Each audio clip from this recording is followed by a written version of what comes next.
Hello and welcome to what will be the first of many chats here. The plethora, Preferably. the plethora of sort of ideas that rattle around on my channel and everything else that tries to land one. This one's been rattling around for a little while. I sit here. I'm not 100% sure if the video portion of this will be going out or not, but if it is, then you can see to my left, right. I don't know. I think I'm looking at the mirror. To my side, this side here. I don't know what side I am sitting on because I cannot see your screen or the You edited can't see. version of this, but I am Sammy. Yes, my good friend Sammy, Um, who I met through Dungeons and Dragons. But would you like to introduce yourself? yeah. My name is Sammy. I have been playing RPGs for about 8 years, and I am a clockmaker in real life, apparently, and storyteller. Yeah, That's about it. Are you Christian? me, Christian. I am me. You're probably listening to this on my channel, so hopefully you've heard me waffling on about myself enough. But I am a writer and filmmaker and a avid games master. More inclined to play things other than the Dungeons and the Dragons. So I have, and Yep. I did not begin the hobby in Dungeons and Dragons. In fact, I didn't play Dungeons and Dragons for Neither the did I, no. first decade probably of me playing games, which is a very The Dungeons and outside perspective. Dragons, my first campaign that I properly played in was when we met. Yeah. So we met. That was genuinely me still. I had no clue how to make a character properly at the time, even. And I was like trying to play, yeah, a homebrew class instantly. I was like, how does this work? That's true, you did. So yeah, so we met through a server, Taldore Monday server, which I forget the Yeah. precise origins of, but at some point in one of the Critical Role fan groups, somebody was like, hey, let's make a little server and have a bunch of games set in Taldore, because the Taldore book, I think, had just come Yeah, out. Or maybe it I could be, think it or maybe it was might not have even been out. a. I'm not sure if the Taldore book's out. I think the Taldore book came out fairly early. So I think the Taldore book was out, must have been out by then, because it was like 6 years ago or so. No, the Taldori book came out later, I think. Maybe. But yeah, basically somebody on a Because I fan group just remember. said, let's make a bunch of games set in Taldore that are all... The original theory was they would all be connected, or they'd all be happening at the same time. Yeah. Um, Uh, I'm not a fan of that type of storytelling. yeah. Of like servers have like well, I am a fan and I'm not. I mean, it was And immediately this has a dropped. It's a yeah, concept that was immediately it was dropped. instantly dropped because it didn't work really well. Um and if it's like set up really well, like we both know a guy that plays these type of games, and it sounds like they're run properly. And that is a West Marches style game. But I've seen people try and do this in real life as well. When I started my fraternity for the board games, there was another board game club there as well, and they just did it so bad. And so they had a theme every year or something, and they just played for a year. If you showed up or not, your character could die like off screen, basically. Things like that happened. People that Okay. were not too happy with that, or the people were like leading up to an entire thing with their quest line. Another group kind of just did something for shits and giggles in that town and ruined the entire quest line for the other people. Yeah, that sounds like that would So be the quite punishing. Especially if you can die while you're yeah, not there. Your character can die while you're not there. well, that's like one of the things that I picked up from someone else. With like the oh yeah, apparently that happened. It was like oh shit. Yeah, that's not good. I'm not sure how that specifically went down. That's a thing that I was told. Um, but it was one of the DMs that then explained to me how um, their campaign kind of just got completely derailed because of something that someone else did in a different game. I can see that happening. I imagine if like player characters are dying when they're not present, if they were in like a town and that town got nuked, then I Wiped. guess But I think the idea of the games sort of messing with each other is fun. But yeah, I can see how it would be frustrating. The thing is, I run this myself, but differently. I do this in two different parts of the world and at different times as well. Like there's about a 10-year space in between, and the one story has very little influences only in the local areas, while the other ones are like, the big heroes that are having influences on the other campaign because people are hearing these stories of heroes, but that's about it. Um, the thing that I just think mainly there is, I can see why people can like defend it with if you would say that, oh, but that can happen in real life as well, that something goes completely wrong because of something that's out of your control. Yes, that can happen, but that's not fun storytelling. Because you're leading up to something and players are getting excited about it as well. And if they've worked on something really hard, only for that stuff, for that house of cards to fall apart because someone else that had nothing to do with it ruined it, but like properly ruins that story, that's not fun for the players because they've been working up to something. They've not got to reap the reward of it. The I think like in that sense, I think that storytelling and fun is more important. Mm, I'm with you on that. I'm with you on that. But anyway, we're slightly off topic there. But no, we're on topic, but just a slight aside. But yeah, we met through that Yeah. Tal'Dorei Monday. I think the intention was originally to have just a bunch of Oh, games running on Monday this will happen a nights. It lot. will, yeah. This will happen a lot. I segue into everything and anything because I have no attention No, span. me neither. Or either that, or I'm hyper focused on one thing. Our 6-year anniversary will be coming up in November. I think November is when we started, right? October, October, end of October, or bits early somewhere November. around there. Yeah. So we've been running that same campaign with largely the same characters for the last 6 years. Yeah. So that's where that's our background there.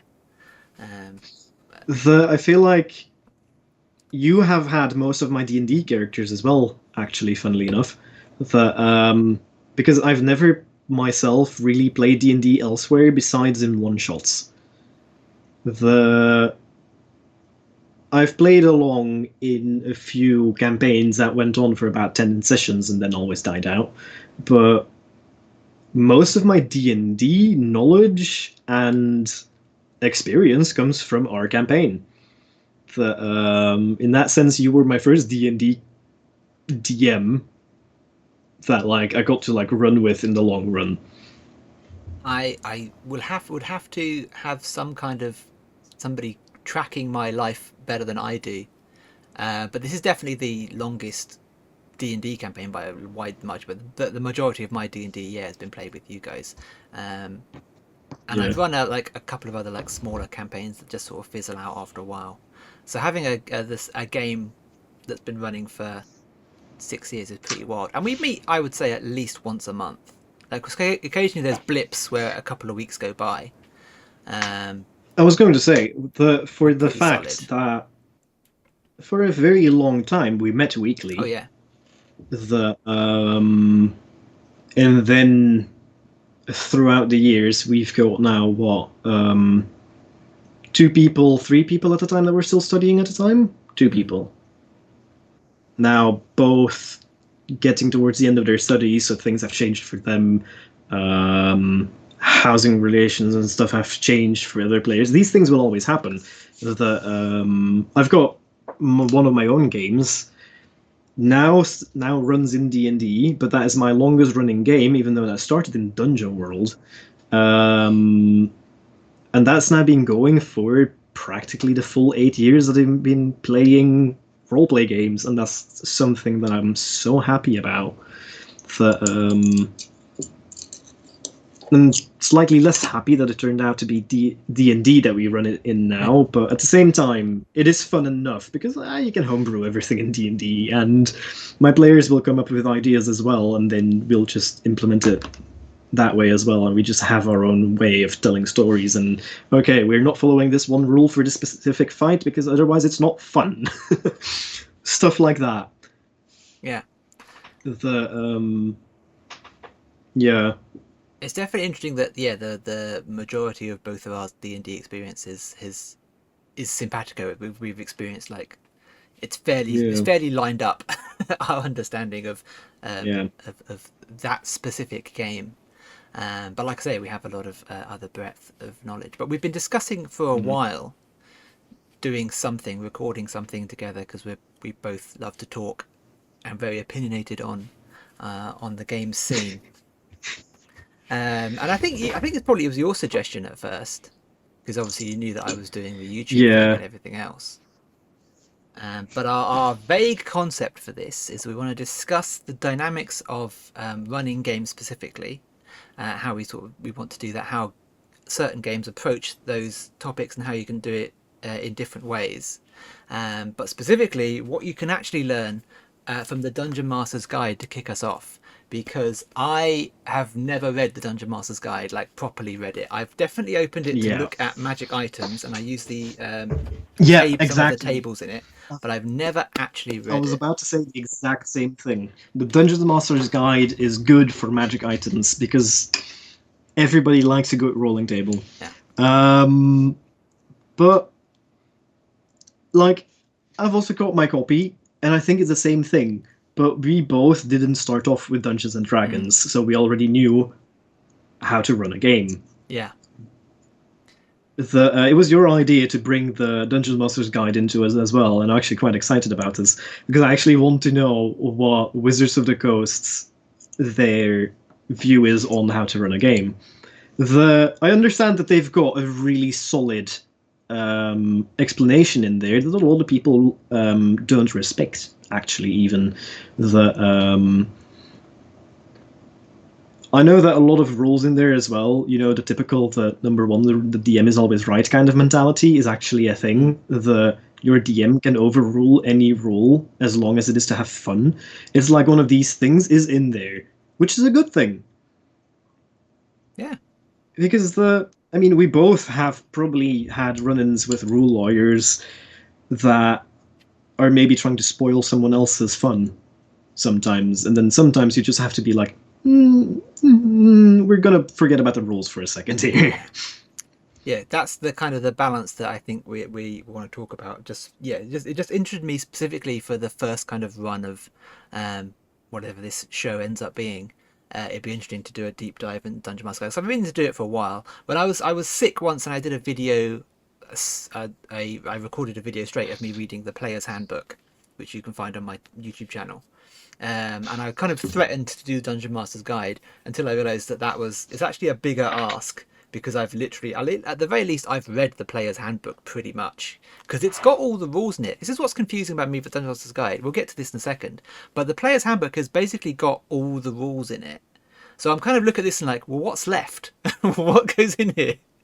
Other than the magic items and like some of the tables.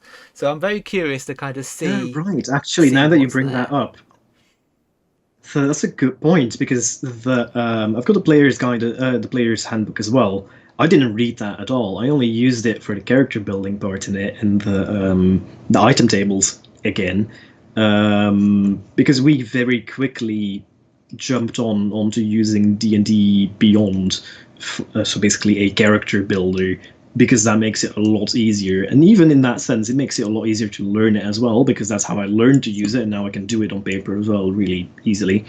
The But I actually might have been keeping some bits confused here, so that where I'm like, oh yeah, this is Dungeon Master's Guide. Now that you're saying that, like, what does the guide say on DMing? Yeah. No, it's a curious thing because I feel like you could pretty much get by with just the player's handbook. And I do want to talk about the question of does D&D have too many books? I do want to ask that question in a moment, but I want to just say going forward, yeah, we're going to be doing a deep dive into the Dungeon Master's Guide for the first run of this show, and then as we discuss how other games approach a similar thing, because I have got I mean I Fate's my favorite game, as I say that a lot, and there's a lot in this packed into this little tiny book that's like that size. Why does this Why is this game, and why do I need 3 of these to run that game? So that's one of So for the the listeners, questions. the Fade book is about an A5 size, like letter Yeah, size, way thicker than the DM's guide, and it probably covers the same thing as like, yeah, 3 or 4 D&D books would. yeah, and a lot of games are like that. A lot of them games just kind of come in one book, and a common complaint these different people is they don't want to experiment with other games because they don't want to spend the money because it's a money issue. But the truth is that you get, as Fate, for example, you get an entire game for 20 quid in that little book. Whilst I think that Yeah, it's just come out that the next version of D&D, the 3 books, is going to be like $180, whatever that translates to in pounds. I think that's kind of what's been recently announced slash yeah, leaked, yeah. and it's like you don't need to spend that money. It's just, that's a very D&D thing, is the concern about having to buy lots of books. Most games don't ask you to buy lots of books. It's not necessary at all.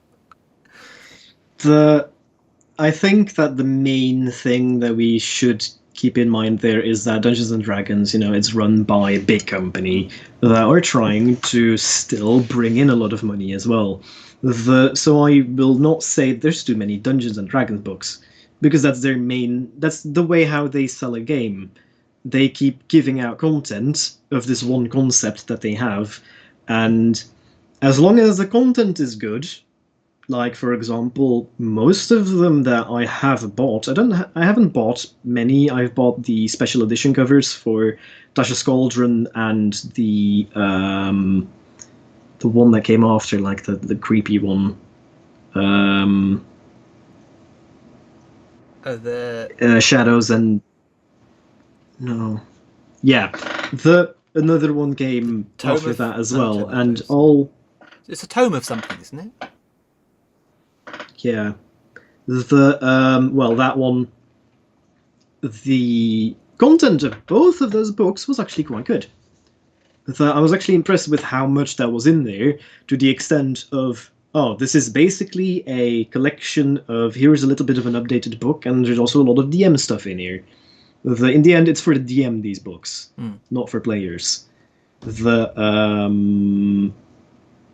But the thing, and this is where I now am about to like really pound it. I hate how expensive it is. They are trying to sell every add-on, which sometimes could have been a PDF. They sometimes try to sell an add-on as if it's a full game, and I really don't think that's fair. Yeah. The or like with the new books that will literally be again, this will be an updated version of fifth edition, and they're gonna sell them as AAA video games, Hmm. price wise. What the I think also, on the other hand, what really buys people into D&D is the amount of content that they have. There is something for everyone. Yeah. That's kind of what makes it so popular, And in their I guess. defense, kind of like as you were saying, it's a self-fulfilling prophecy, or kind of like, or a self-fulfilling curse. It just happens to be that they've reached such a massive level that suddenly they have huge corporate overheads and shareholders to please, and now they've got to make loads of money. And whereas like Yeah. if you're an indie publisher, you could make, you know Yeah. $500,000 and be like, oh, and like score. Whereas like Dungeons and Dragons, like, we've got to make $10 million this quarter or we're fucked. And you just basically Basically. reach Yeah. that level No, where you just totally. it can't come down It, again. it gets too large. Yeah, it did get too big, probably for its own good. But I think that that's kind of the curse of anything that gets big. Which is something completely separate from role-playing games. Oh, yeah, it's just any Um, corporation, yeah. But I don't want to talk about it today. I want to talk about kind of the general concepts.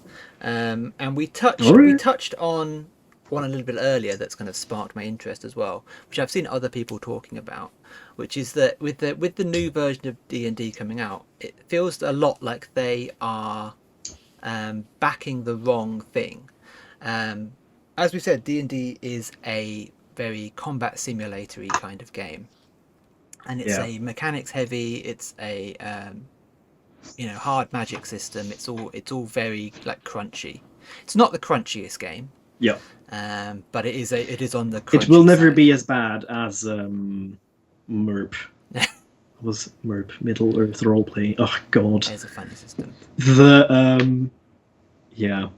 When you've got like I think you have like a different stat for every ability, every weapon is a different stat as well. Where you start thinking, too many numbers, too many numbers, Yeah. too many numbers. I'm here for fun, not for numbers.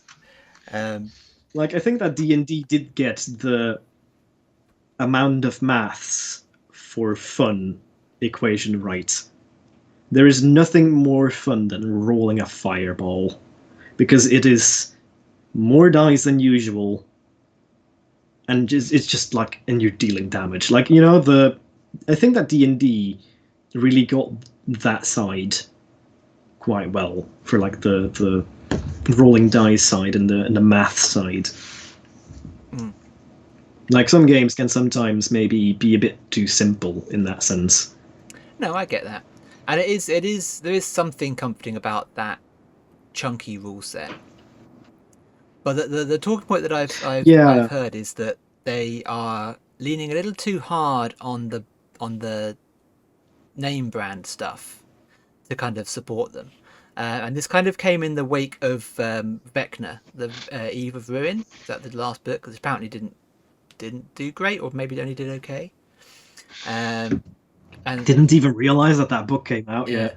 and they Maybe that says enough. yeah, and they were kind of pushing that marketing of saying like Vecna is this iconic hero, and like, okay, well, first of all, calm down. You're literally only latching onto Vecna because he was the villain of season 1 of Critical Role, and he's been name checked in Stranger Things. That's the only reason most people know who Vecna is.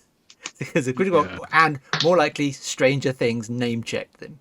But they were kind of like, a lot of their marketing is kind of like, everybody loves this iconic villain. Like, well, I'm not sure that's necessarily true. They'd be, and a lot of people I've seen saying that they'd be better off polishing the rules and fixing things that players are asking for, and fleshing out areas that haven't been fleshed out, instead of trying to sell their lore and their world, which Yeah. half of DMs invent anyway. I would say at least half of DMs out there are homebrewing the The shit thing out of is, their though, worlds. you've got, in their defense, they have to push their own lore a little bit.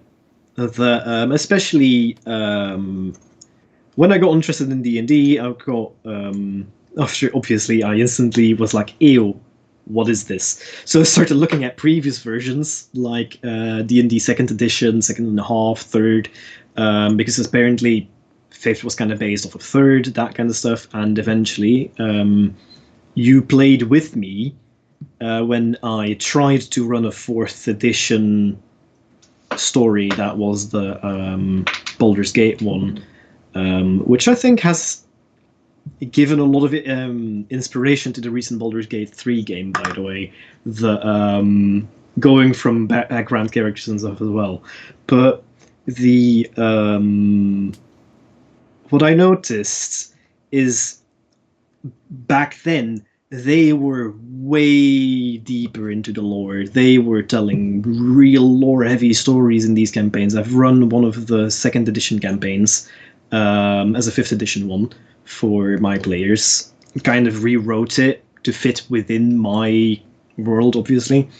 But they really used to lean on that lore way more back then than they do now. So to a certain extent, maybe they're trying to speak to the old player base as well by bringing back things from back then, leaning more on that lore and those characters that people used to love. Baldur's Gate 3 did that as well. They brought back Minsk, the barbarian ranger, and his, was it, miniature space hamster? The I've heard of that, but I don't know much about it. it's I played the game. The game is really good. I sank like 200 hours into that game non-stop. The moment it just came out, the it was really well done. And after reading a lot of lore on these old characters, like Minthara as well and stuff. No, it's not Minthara. What am I saying? Getting names mixed up. There's another old character in there that I recognize from one of the video games that I played on the, I think it's GameCube or PlayStation 2. The I went through the old Baldur's Gate games 3 years ago with my wife. And then the follow-up for that, which was Heroes of something. I've got one of them, The but made by I the didn't same. play it very much, to be honest. Well, so I do like that they're bringing back the old lore. They actually had a lot of fun lore. They also had the film recently, D&D, the Honor Among Thieves film. Yeah. Which was like, Did you see it? that was very light on the D&D content. I felt I was like, if that had come out as a generic fantasy film, I would not have immediately gone, this is a Dungeons and Dragons film. I liked it. I liked it, yeah. I thought they did that. Yeah, they did it quite well, and the fact that a lot of the creatures were puppeteered or like animatronic kind of, right? They were in like 3D animals and stuff. It's like one of the characters is like obviously like a mask that they made for this cat-like thing, I think. I just liked that they were working again with more real things. It felt like they had made sets, and then not everything was 3D. Yeah. Yeah. Like it felt like one of those old fantasy stories to a certain extent. The Xena and Arnold Schwarzenegger. I like Conan, you mean? Yeah. Conan the Barbarian. It had that vibe a little bit, and I really liked that. It really sold it to me like that. They really touched on those old fantasy styles a little bit, and I really respected that. That was really well done. No, I think they did a good job. I actually think it was somewhat superficially D&D as opposed to being super loyal. But I guess my point is that whilst I am not a fan of D&D necessarily, but I am a fan of role-playing games, so I can enjoy it on its own merits. I can enjoy it. I do sympathise with the people who would prefer that they, rather than like focusing on lore and module aspects, if they focused on fixing their rules instead of always falling back on well, here's the rule that says you can just make shit up. Like, well, okay, I get that, yeah, and people will, and I definitely do, but saying that, well, if the rule, it doesn't matter that the rules are bad because you can change them. Well, no, write your rules, test your rules, play test your rules, edit the rules, just fix your rules. Don't just pretend that you can hand wave everything away with like, well, players are allowed to do whatever they want. And I understand like the old school frustration of that. Yeah, especially for paying $180 for a game. I mean, yeah, that's kind of mad. I would have at least kind of gone with hey, you can still use the old you can still use the old monster manual and stuff. But it's now again a player book. It's a DM's guide and a monster manual, right? At the moment, that's what it is. Doing? I assume it's still the same as far as I've seen. It's still going to be basically the same setup. I felt like they could have done more with just an update of the rules, and I realize this is their thing of like, but this is like it is an update to 5th edition, like, but now it's like D&D 1. That whole thing. The D&D could have just used an update on the rules. It's clear that a lot of people are changing rules. There's so many articles out there right now. Like my emails are full of them. My front pages are full of them on the articles on the D&D made a player made rule a real thing. The drinking potions as like bonus action kind of thing. Yeah. Like, apparently there's so many articles on people losing their mind over that being a real rule now, and why it doesn't make sense. Yeah, that's basically But a homebrew rule that 90% of people seem to be doing anyway. Actually, yeah, I saw that video and there was kind of funny the comments under it. The video of Chris Perkins, I guess it was, saying that we're going to make it so that you can drink potions as a bonus action, and the comments were like oh great, now Hasbro says that I'm allowed to do the thing that I've been doing for 20 years anyway. yeah, It's like, they're sort of pointless changes to a certain degree. Um, but yeah, no, I think that's a decent enough change, and I can see if you want to yeah. run like a hardcore game, but like why? But I feel like it could have just used a book that updated just the rules. It didn't need a new monster manual, maybe, or it didn't need, or maybe a reworked one. Do like another Mordekainen's Dome of Foes kind of thing, right? Um, but why always the yeah? It's a corporate side to it, right? I mean, I am still very unclear the benefit of buying a whole new set of everything could possibly be. I'm with you on that. Like I just don't understand Yeah, what there could possibly be in there that would be worth my time buying it. that's what I'm thinking as well. Like, not a lot of people are going to actually buy it, right? I'm guessing that most campaigns will do the same thing that people did years ago as well. When 4th edition came out, people kept on playing 3rd edition and a half. Because 4th edition was even worse, technically. But I feel like that in this case, worse opinion, like according to many opinions, the 4th edition was worse. So people kept on playing 3rd and a half instead. Hence why they modeled 5th after 3rd and a half ish. The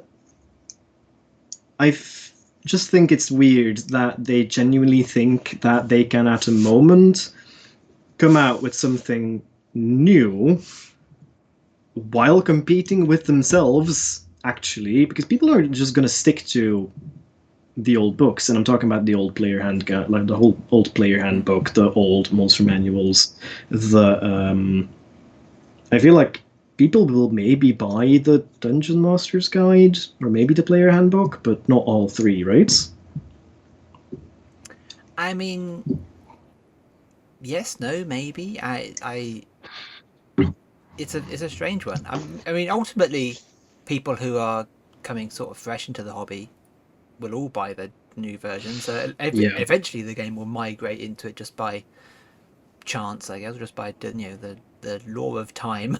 Yeah, by not making the old books available anymore, so these will become the new ones. But But yeah, if you're playing, other than like the kind of completionist attitude, if you're already playing 5th edition and you like it, fine then.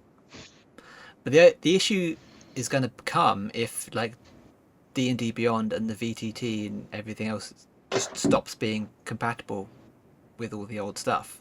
Suddenly it's all irrelevant. yeah, And then you're kind of screwed. I think you could easily, well, I mean, we're going to delve into it when we actually look at the Dungeon Master's Guide, but I think that unless they are dramatically changing the rules, the Dungeon Master's Guide and the Monster Manual don't need changing. But if you wanted to release a new player's handbook with updated character classes or extra character classes, all these yeah. and extra spells and updated spells, update that for one, That's what the side books have always been about, yeah, right? Just here's another subclass, here's another list of spells. You know what? That's fun because that way you create a world that has a little bit for everyone. yeah. But yeah, if they just But released a new player's handbook with all this expanded or changed that's what I stuff, mean. Yeah, that's for what I for, mean. for one, that's Just a better money spinner because that's the one book that most people buy. everybody will Like buy. one in every five Yeah, or that's what I six mean. players Why would you ever try buys the to? Dungeon Master's Guide. I don't think that the 3 book deal was a good angle on this. The especially with how alive the hobby still is.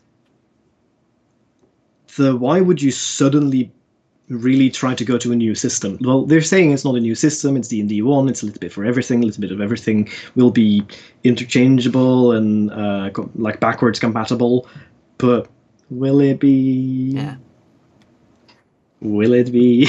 It's also they've got the problem that there's so much stuff for D&D that they're just sort of reaching a limit of what they can add to it. It's like there's only Yeah. so much they can make until they're essentially like reskinning things that already exist. Just like playing, yeah, these Yeah. are some new monsters. Oh, this is a I turquoise mean, dragon. It's very different. I genuinely kind of, and maybe it already exists. I'm not sure. I might be wrong. But somehow I expected like a gardening update or something. Okay. Like literally, this is how you run a farm or a garden. Like with this is how you like. I don't know why, but I genuinely thought they would eventually dive into herbalism, like properly, I to like to make the kits more useful, which they have done now apparently. Um, Now you no longer need your imagination to use the kits for something. Now every kit actually has a use. Um, because let's be honest, there's enough players that will run around with a mason's kit for stonemason's kit for an entire campaign and never use it. yeah. Mainly because it doesn't have a use. Obviously, you get players from different games or whatever that have always just been told, here are 5 items, there's no rules to these items, have fun, invent what you can do with them. So that if you come from a different game and you're like, oh, cool, I've got a tinkering tools kit. Well, that could not have been any vaguer. Yeah. Perfect. The It depends. But I do like it that they've now given the kits an actual function. There's a lot of Because some players need that. there's a lot of like tertiary rules in D&D are often quite badly spelt out. Like you say, like I player characters mean, just start with stuff. Players start with you. You have a Dungeoneer's pack that has pythons in it. What do they do? Nothing, basically. Like here's a bunch yeah. of stuff in your pack that doesn't actually do anything. Like the rope is useful. Everything else is just flavor. And it's like, well, I mean, no, wait, I have used pythons to lock doors. that's true. But you can use anything for In that. I'm actually just got the player's handbook just to make sure I'm not talking out of my ass. I'm The just, pythons have I'm an trying to actual think, right? function. I don't think the pythons have an actual thing. It's Adventuring like gear. you've got climbing gear or something. That just, I guess, how do you use these kits? Do you just, because you use the kit, get advantage on your athletics check, or are you actually going to dive into a part of the story where, okay, we're gonna focus on this climb now for a second, the make everyone do like 3 athletic rolls. If someone slips, are they connected? You make a constitution or a strength save to see if you can hold on to each other. Okay, it's actually sillier than that. So the Dungeoneer's Oh, pack it's comes with like a hammer, 10 pythons, rope and stuff. None of those things do anything. But there is a climber's kit which has a mechanical function. Whilst using a climber's kit, oh you wow, cannot fall more than 25 feet while using a climber's kit because you're anchored to the wall, which is what open pythons and all this climbing stuff is. But yeah, rather than like just say in the Dungeons pack, you also have a climber's kit, that would be more useful because that's actually listed on the things. It gives you a bunch yeah, of yeah. stuff It that's actually not listed, has, um, which is yeah. basically what a climber's kit is. So here's all the contents of a climber's kit for you. We're not going to bother to write down what it does, but it's basically a climber's kit. So it's actually sillier than that than we thought. That's one of the things that we now do in one of my games. I've got a list of 200 items, and no matter what game we are playing, we roll 5 items on that list. If we start a one shot or a new campaign in a new setting, we always roll on that list. That list has a bunch of kind of 1920s kind of gear on it, so it would still kind of work with D&D as well. But maybe at some point, I think it has like a broken battery as an item on the list. You can do that differently, but just through items, the things that players come up with story wise. Why does this guy have a bowler hat in his inventory? Well, okay, he wears a bowler hat. Simple. Or this was my granddad's bowler hat. He gave it to me when he died. You know, the people come up with any type of story and instantly get into roleplay as well if you just give them random items. If it's an item that makes them question, why do I have this? Why do I have a box with bottle caps?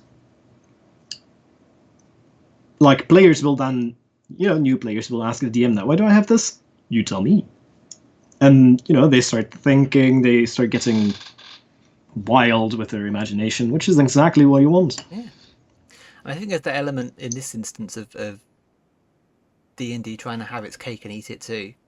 In that it's like it creates a bunch of rules for a bunch of stuff, but then doesn't bother to create rules for a bunch of other stuff. Like, well, you can be creative with this stuff, like, but you told me there were rules for all these other things. Yeah. So now I'm going to waste time looking through the books trying to figure out if there's rules that I'm missing for these things. So yeah, I think that the talking point that we're dancing around is whether or not D&D is simply bloated for the sake of bloat. Or if it's actually serviceable, which is what we're going to discover when we read the Dungeon Master's Guide, I think. But I think I find it amusing that. Yeah. We'll probably get to like the end of the Dungeon Master's Guide, and by then the new one's already going to be out, right? Hopefully, be next year some point, won't it? Yeah. So then we can instantly jump into the new one. Do a comparison. Yeah. It's not. Let's roast the new one. It's not. I mean, it's not a terrible idea. Yeah. No, technically no. Yeah, I think of all the books, the most universally useful one is probably the Monster Manual, because like there's something that you can use on every page of that book, because it's just full of monsters. Yeah. The thing is, I actually really like the Monster Manual and the fact that people just keep bringing out their own versions of the Monster Manual, like the it's that American company with the big purple books that does Rob, a fellow player of ours in our campaign, has the same books. Forgot the name of the books. People at home that have them will know which ones I'm talking about. Okay. They're purple monster books, and they are basically the Monster Manual again, but with like other influences, themes, or just fun monsters to work with. And I've been using those for like the last 3 years now, I think. 4, maybe even. And yeah, I think 4 years. I use a lot of monsters from that book, from those books, because one, my players won't know them, because a lot of my players know those monsters otherwise and stuff. You probably also have had the moment where you say, hey, look, it's a bear, and one of your players goes, brown one or black one, so I know the stats. It's like, no, go away. No, that's not. Trust me, this is a different type of bear. When people start like, that's a D&D thing, right? People are like, oh yeah, this thing has stats. Where the other books, if you just use something from that list, and you just describe it differently, or something that your players won't really know. It's something fun to really. That's why I think that the third party thing is so fun with D&D, that people can add things to it, whatever they want. That's one of the big wins, I think, for D&D. The third party part of it. No, I agree. But yeah, the equipment thing gets me, because it's just so. It's not that it's bad; it's just so bizarrely written. Just the arrangement of it. Then again, I'm a sucker for useless items. Yeah. It's a thing that you've noticed with my character as well. I will pull out an old rusty boot. You don't know why it's a rusty boot, or where I got it. I got it of that strange vendor in Vasselheim, by the way. I'm still not sure what I'm going to use it for, but I'll use the boot one day. You know, the especially when you're playing a character that is like, I'm playing a fighter, they're fighter cleric. And this is the thing that I think that a lot of DMs maybe oversee sometimes, like kind of like miss maybe. But when you're playing a fighter, life is boring. The moment that combat comes up, you do your 2 rolls, maybe 3 if you're high enough level, maybe 4, maybe 5. Who gets to do 5? You get to the point where you can do a lot of attacks, but you still do them and you're done. Mm. And then it goes on to how someone else does a really big spell that changes the matter of the universe, and suddenly half of the board has changed. And then eventually, when it gets to your turn again, you'll hit him twice. So you need fun items to keep the fighter busy. My thing with the fighter is that they are, in my opinion, the Battle Master, in my opinion, is a very useful character.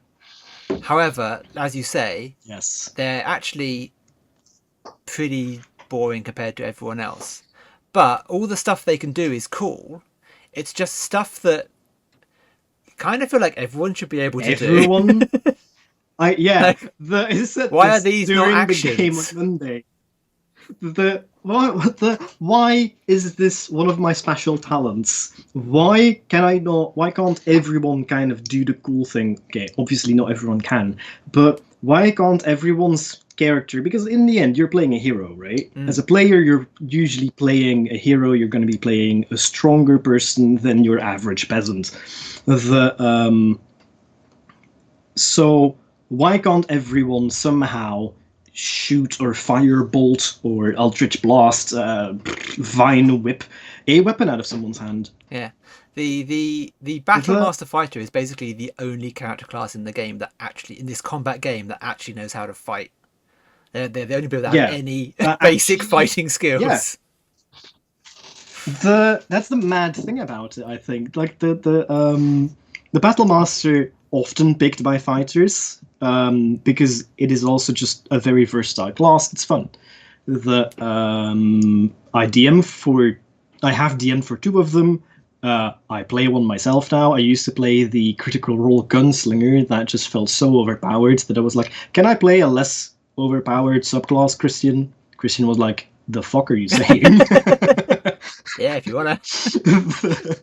Yeah, I was not having fun with that class. All I was doing was insane tons of damage. And that was it.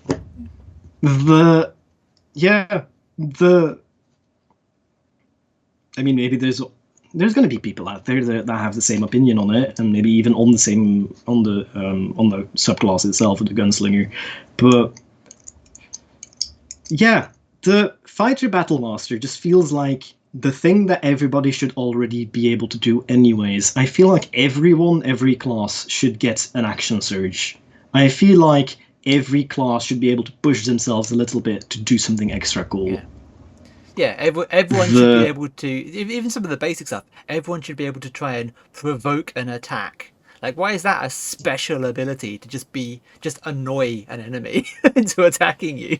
Yeah. How's that a special power? I mean, then again, here's the thing. How do you DM that? You've got a Battle Master, if you've got a fighter or a class that uses any form of like, you will now attack me instead. But next to it is a bard going to Rule of Cool It and goes, hey, can I make a performance check or like intimidation or whatever to really annoy this guy so he comes for me instead of for the wizard? I think they just need to be a bunch of bonus actions, because most people, especially low level, don't have bonus actions anyway. They just have a bunch of bonus actions people can do in combat, like provoke or like defend, or try and defend somebody else, or these other like battle mastery things. So I just want to wrap this up with a bit of a talk about as a game master. What do you look for? So what do we hope for as people who have not read the Dungeon Master's Guide and therefore are just flagrantly ignoring all the advice that D&D offers us in the first place? We're really roasting D&D storytelling to a certain extent, and like we're very big fans of other systems, but actually D&D might have actually covered it quite well, It might and we have. wouldn't know it. But there's an element Yeah, of how much do you really need, other than your world's lore, which I've largely always made up anyway. Even in our Taldore game, yeah. I have played very fast and loose with the Taldore setting. Um, Oh yeah, that has happened before, that it conflicted with something that players were like, "Hey, this is different in that yeah, campaign." because I'm not even up to date on all of the No, neither am I. campaign I two never into it. finished season I one. finished one, but I know I I never didn't finished. finish. I didn't finish one. I tried again with two when two started. I tried to follow two. I failed to keep going with season two, so I tried again with season three, and I've only ever seen like the first 20 episodes of every season because I just can't keep up with. It's too long. Yeah, That's a different story, no, different yeah, angle. I don't know. I think that I hope to be pleasantly surprised by the DM's guide. Actually, I hope that there is things in there that still teach me something new, or that makes me think about things. And I really hope that it doesn't have too many things of, but why? but why would I ever do that? Um, Yeah, yeah, I am all for a system sort of kind of giving me. I think personally that a game master should have effectively an entirely different set of rules that they are working with. Um, and I think that yeah, D&D attempt doesn't do that, but it tries to sort of do that with the old, the dungeon master's word is law. Wherever they say goes, they're allowed to manipulate the rules. And it does that in a couple of ways, a couple of blatant ways, which is one that the DM screen, which I can understand is like to sort of hide information, but I also don't see that's useful. But rolling in secret is just encouraging you to make shit up, and also the fact that the players don't know the thresholds for anything. So because I run Fate a lot, and Fate's very like open to the players. It says, okay, you need to do this. It has a difficulty level of 6, and then the players are like, okay, well, we need to think about how we can combine our skills or how we can create advantages to beat that yeah. score. Whereas in D&D, it's like roll a dice, and then the DM says you passed or you failed. And I'm not going to pretend that I've never done it and been like roll a dice, and then it's been like that number sounded kind of high. Yeah, they passed, and they can just not even set a DC in Yeah, my head. I'm the exact same. It's like, oh, you rolled a 21, that's good Yeah. enough. And so D&D does this thing of where like all of its structure just encourages, for lack of a better term, cheating on the part of the DM, just making stuff up and just deciding whether the players, you know, succeed or I fail. think that the DM's screen is part tradition, and I do like it. I like the idea of having a little screen that you can put your books behind, but honestly, I think it's too high. It makes a wall between the DM and the player quite often. Like, so it's one of the reasons why I stopped using them mostly is not because of the I quite often like the information that there is on the inside of DM screen. I really like that there's like they did like a new screen recently, the last 2 years, 3 years ago maybe, with just a lot of information on it, on like the weather, on the cost of vehicles, on all the conditions that a player can get, like a player character can get, and that was a really good DM screen. But at the same time, I am someone that used to play Dungeon World, both covered, and with some DMs, it was open.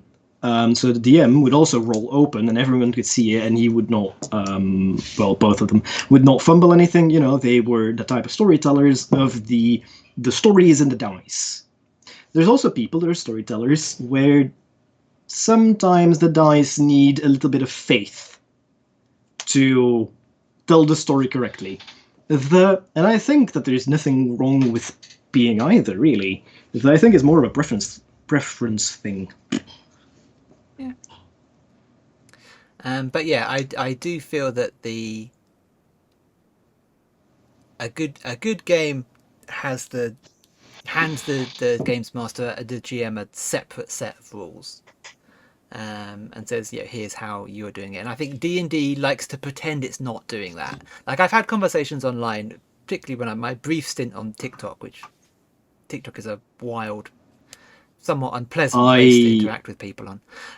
But yeah, my brief stint with like the I feel D&D like that's corner. social media in general, I Yeah. think. But I've had conversations where people are just like feverishly against the DM like fudging things, just because they view it purely as a combat game. So the DM has to be obeying all the rules, and has their own. Basically, they see it as the DM and the player are playing by the exact same set of rules. It's a versus game, and the players are trying to beat the DM.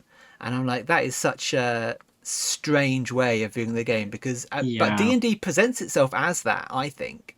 But then it has all these like secret rules, like I say, like the DM screen, like the secret difficulties and all this secret information that sort of tells the DM that they're supposed to be sort of making shit up as they go along. yeah. But it likes to present itself It's to the like players as if the it's a fair and balanced game. yeah. The Yeah, I don't know. That is one of those things where I think you can also like keep going on for a very long time. I used to know some people that used to play exactly like that. It was not my I didn't enjoy that either, the you versus me kind of thing. Quite often as well, this is where the DM also has to run a module to the letter. Because the moment that a DM starts homebrewing anything, they can just throw a dragon way too early at their players when they're level 3. Right, Christian? Um, the, You rolled a 1 on the Thank encounter you for chart. that. Throws a dull. What was that? Ancient Red Yeah, Dragon you rolled a that had 1 a group of level on a 3. D100. You rolled a 1. That's the worst possible option. No, the even then it never felt like a this is the DM against the players or the other way around. The But I've known people to play like that, and I'm not a I don't know. I feel like I see it as we are all sitting down together to tell a story together. I might fudge a roll, but trust me, it is to help you. the Or I might fudge a roll because you know what? I don't feel like squeezing, like literally stares at the clock. I feel like squeezing in another combat encounter in this session because this guard might have noticed them. Hmm. The guard is blind. Everybody kind of just the game sometimes needs a little bit of prioritization where is it important to follow the rules here right now, or are we just trying to get the story on the road and like get the players going for a second? I think that a good DM can juggle that. A good DM needs to know when their roles have to be genuine. Like when you're playing with a BBEG at the end of a campaign, you are not going to fudge any of those roles. This is the moment where the dice decide it. But the if I can't think of a cute thing right now where you want to fudge a roll to make it nicer, but there will be moments where you want to do this. I think it's about making the right call at the right time, and I don't think there's a shame in fudging a roll to make the story run smoother or in sticking to the rolls because there are people out there and I've played with it as well. It's really fun actually. Open table, no DM screen, right? DM just sits there with his, let's say, a D20 and one of each as well, and he rolls in front of everyone. Oh, look at that! That's a natural 20. Get fucked. The I'm only a level 1 wizard. I don't care. The dice have decided that you die today. I think that has something. But this is something that I think the entire table has to be aware of then. That the dice will decide everyone's fate. I think that is something that should be decided on before the game starts, It let's is say. about it is about expectations and what the table wants Yeah, to get out of the game. Um, yeah. and it's about and everybody's going to have different kind of expectations. The first like proper big D&D game I played in was again off of the back of a Critical Role fan group. My first time I'd ever properly played D&D, and I did a BuzzFeed quiz to see what sort of character class I should play because I couldn't be bothered to read the book because I didn't own the books at the time. So I did a BuzzFeed quiz and I was a human monk, according to BuzzFeed. The mentalities are all different. There was a moment where in one of the early sessions, my character was killed, like knocked to zero, and then whilst they were unconscious, just beaten on by that enemy until I was dead, just like hammering out my death saving throws. And I know that now I know D&D better. I know that there's a mindset of players out there who would like, well, okay, that was a frenzy, that happens. I'll just bring in my backup character, or roll up one of my many characters that I'm always rolling up. But that wasn't me. I had made this character. This was the only character class that I understood because it was the only one I'd read.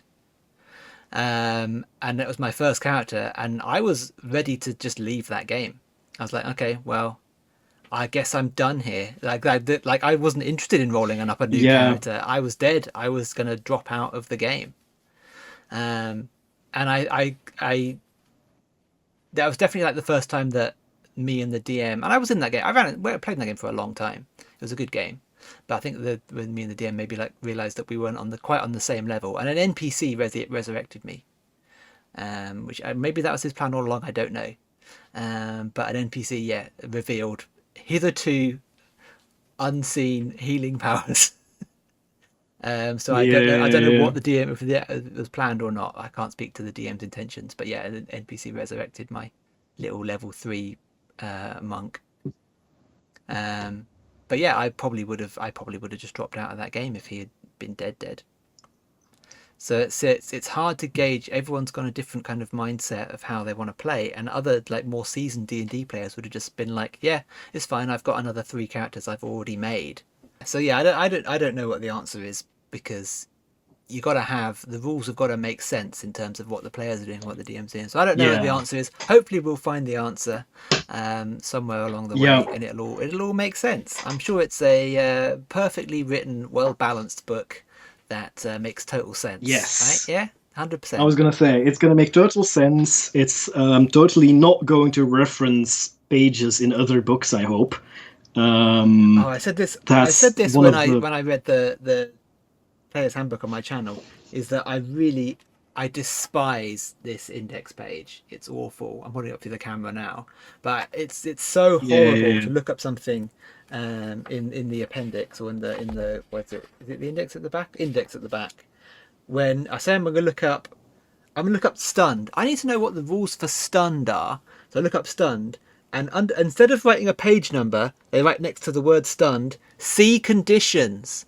Okay, well now I have to look up conditions in the index to find the page number for stunned. When they could have just as easily printed the page number instead of the words see conditions, just put the 3-digit page number. That annoys just me put so the much. conditions page number. This was a third-party one that I'm now thinking of. This was the C7 Adventures in Middle Earth. Is it Adventures in Middle Earth? Adventures in Middle Earth. And there you had the Lore Master's Guide, the Player's Handbook. And I think that the Player's Handbook came out first. And it had a lot of stuff in the Player's Handbook was on how to run the game. And a lot of rules, and a lot of player characters. And then the DM's Guide came out, and that had the Lore Master's Guide, and it would constantly cross-reference to the other book. If you want this, you need to look that up in that book. Okay, fine. And then the moment that you start getting campaign books for that, they do that as well. And sometimes within the same sentence, this thing, see that page, DMG or LMG, the Lore Master's Guide, and this thing, Player's Handbook, that page where you're like, why do I have to have 3 books open to figure out how far this party can travel today? Because that was the thing though, it was a fun system, but they needed to put the books. They were just so bad. Oh my god. It was a fun system to run, but it was really hard to run just purely because it was so scattered. Yeah. That every bit of information was in a different book, and bits on travel were in both books, and if you didn't combine both things, things didn't make sense anymore, and yeah. Like, if you tried to run it from one book only, you'd make mistakes or something, and then they wouldn't add up to the campaign book logic, and bleh. Yeah. Just, yeah. It was a good system, but yeah. And that's a thing that I've noticed that sometimes smaller companies do. I've noticed it less in Wizards of the Coast or books, that they kind of start cross-referencing to books that, like, I don't feel like they do that, where they tell you need this book to run this thing. Sure. But yeah, I feel like you could run the game just with the player's handbook. If that's all your table had, I think it would run a fairly competent game. Yeah, it could. I think that a whole table can have a lot of fun with the player's handbook. Yeah. Be it, I'm trying to like really bare bones this. You could, yeah, with the player's handbook you can do everything. You don't really have monsters, but you kind of do. So, it's good enough. Figure something out. This will come out like before we've even probably planned a recording schedule for like the actual show. I've been figure quotes for actual show. But yeah, this was a good introduction and just a bit of a chat just to see how this whole dynamic and the recording dynamic and else is works. going to work. Also for you to see how the editing of this will go. Yeah. Good luck with that. Nah, that'll be fine. Yeah, I'm curious now to listen back to this as well, purely because of the ADHD rant that we both have, where we just suddenly go off track. But yeah, if you listened and or watched this, assuming the video was good enough to go out, yeah, thank you for listening to our ramblings. I hope you found it interesting. Hopefully we've intrigued you for all the future topics that we can talk about. Everything possible from the Dungeon Master's Guide we'll dive into, and we'll also expand on every section in terms of the larger role-playing hobby, how our kind of philosophies of running games works as well. But yeah, hopefully that was an interesting pilot for what could be a fun show just going forward. Just gonna keep ourselves busy and just at the very least entertain ourselves. And as a very important disclaimer, keep in mind we're just two idiots with opinions. Whatever we say might be wrong. We might have been quoting books wrong. We might have been quoting systems wrong. And with we I mean me. We are idiots. This will work out fine. It'll be fine. Please do. Please do like and subscribe and all the other things that you can do. If you're on the YouTube, check out all my other videos, random TTRPG rants and actual play stuff that I've done. Anything you want to plug, Sammy? My name is Sammy. You can find me on Instagram under Productive Sammy. That is my creative account where I do a lot of machining recently, but it's mainly about my little creative adventure, both in storytelling and in the creating of clocks made in a fantasy world. It's only just starting, but only just for the last half year, but I'm keeping it going. Thank you very much, Christian. Right. And that's been us for our first chat. Hopefully we'll see you again. Yes, thank you. Bye for now. Okay. Bye.